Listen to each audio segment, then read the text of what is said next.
परिस्थिती अशी तयार होते महाराज, काय करावं आपण सगळीकडे जाऊन आलो. त्यावेळेस धर्मपीठ जे होतं ना, ते धर्मपीठ प्रतिष्ठान नगरीला होतं. प्रतिष्ठान नगरी म्हणजे काय? प्रतिष्ठान नगरी म्हणजे शांती ब्रह्मनाथ महाराजांचं जे गाव आहे गोदावरीच्या तीरावर, पैठण. त्या पैठणला काय म्हणायचे? प्रतिष्ठान नगरी. काय म्हणायचे? प्रतिष्ठान नगरी. तुम्ही ऐकलेलं नाही, त्याच्यामुळे तुम्हाला नवीन नवीन वाटत, पण हे तुम्हाला मी सांगतोय. कधीतरी पुन्हा तुम्ही भविष्यात जर ऐकलं तर तुम्हाला कळेल, म्हणून हे नीट ऐका. त्या पैठण नगरीला नाव काय होतं? प्रतिष्ठान नगरी. या प्रतिष्ठान नगरीमध्ये सगळं धर्माचे जे धर्माचार्य होते ना पूर्वीचे, हे न्याय करायचे तिथं, आणि त्यांच्या न्यायावर मग सगळीकडे तो न्याय चालायचा. ते धर्मपीठ होतं. मग तिथं तरी जावं, तिथं गेले. आता तिथं यांचं मामाचं कुळ तिथलं होतं ना, पैठणचं. ज्ञानेश्वर महाराजांचं मामाचं कुळ तिथलं होतं. आणि मग आई वडिलांची स्थिती अशी झाली, महाराज काय करावं काय करावं. कितीतरी ठिकाणी आम्ही हिंडलो, पण आमच्या मुलांची साधी मुंजही होत नाही. धर्मपीठाकडे जाऊन पुन्हा विचारलं, म्हटले अहो माझ्या लेकरांना तरी कमीत कमी धर्मामध्ये घ्या ना. आम्ही आता म्हाताऱ्यावर जाणं होणार, त्याच्यानंतर या मुलांचं कोण बघणार आहे? म्हणून धर्माच्या मार्तंडापुढे हात जोडले विठ्ठल पंतांनी आणि रुक्मिणी साहेबांनी. घ्या माझ्या मुलांना परत धर्मामध्ये, घ्या पुन्हा जातीमध्ये. त्यावेळेस धर्मपीठाने निर्णय दिला महाराज.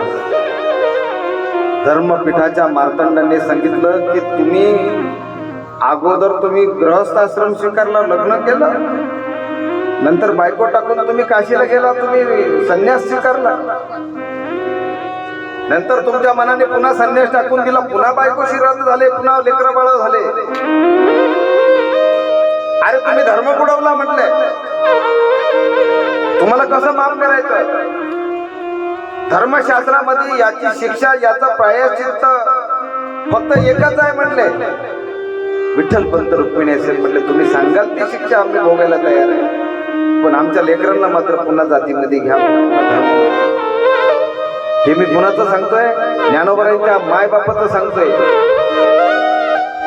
जे देव होते साक्षात. समाज कसा आहे बघा, त्यांनी ते देवाच्या बापाला सुद्धा सोडलं नाही.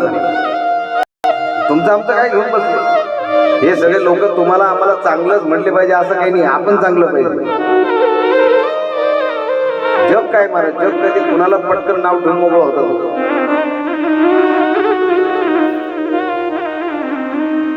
तुकडोजी महाराज म्हणतात ना, अशी निंदा करणारी माणसं ते शेजारी पाहिजे राहायला. करू नको निंदा कोणाची. तुकडोजी महाराज म्हणतात, निंदा करणारा माणूस म्हणजे डुकरासारखा असतो. डुक्कर कसं जिभेने घाण काम करतं, तसे हे निंदा करणारे तुमच्या माझ्या जीवनाला स्वच्छ करत राहतात. त्यांना करू द्यायची निंदा. निंद कामाचा गडी आत्मारामाचा. म्हणून कोणी निंदा केली तर नाराज होऊ नका. लोक नाव ठेवत राहतात. काय त्या जिजाबाईला काही काम धंदा आहे का? घरी नातवंड सोडून दिले, ते महाराजाच्या मागं पडले, त्याला पोहे बनवून दे, कोणा चहा बनवून दे, त्याला कशाला करते? लोक नावं ठेवत राहतात, लोकांकडे लक्ष नाही द्यायचे. आपलं मन चांगलं आहे ना, आपण सेवा करतो ना, त्या सेवेचं फळ मिळाल्याशिवाय राहणार. ही आमची बाई सकाळी मला उठवते, मला 8 वाजता मला म्हणले, उठ रे बाबा, कोण झोपतो? अरे म्हटलं माय 2 वाजता मी झोपलो ना, झोपू दे थोडं. नाही म्हटले बाबा, महाराज लोकांनी कसं लवकर उठावं, लोक दर्शनाला येतात तुमच्या.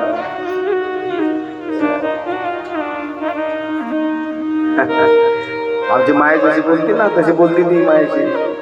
आमची माय बी ही तरी बरी बायचा, आमची माय तर कठीण आहे. ही तरी बरी बोलते, आमची माय बघ खतरनाक आहे. कशाला झक मारला बुवा झाला का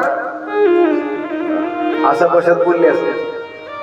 8 वाजेला झोपतो, लाज वाटत नाही?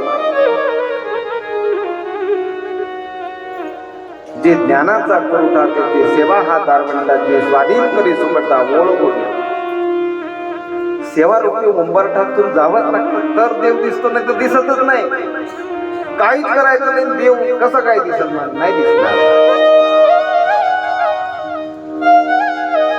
नाही कोणाची सेवा करता आली नका करू, परंतु माय बापाची सेवा केल्याशिवाय राहू नका. हे सुनायच्या तुमचे मायबाप तुमच्या गावाला आहे. तुमचे मायबाप कोणते? एकदा लग्न झालं की तुमचे मायबाप कोण आहे?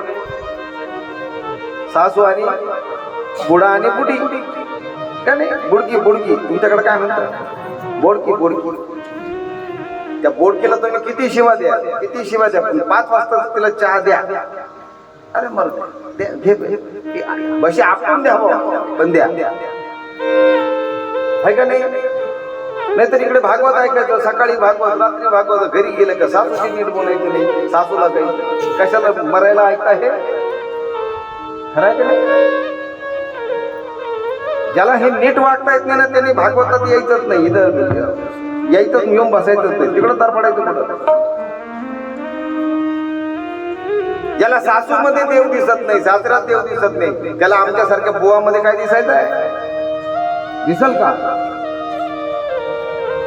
मायबाप कळायला पाहिजे. आपले सासू सासरे म्हणजे आपले मायबाप आहे. पण त्या सासू सासऱ्यांनी बी जरा नीट ऐका. तुम्ही सुद्धा तुमच्या लेकीला वेगळं पातळ घ्यायचं आणि सुनाला वेगळं पातळ घ्यायचं असं करू नका. नरकात असाल नाही तर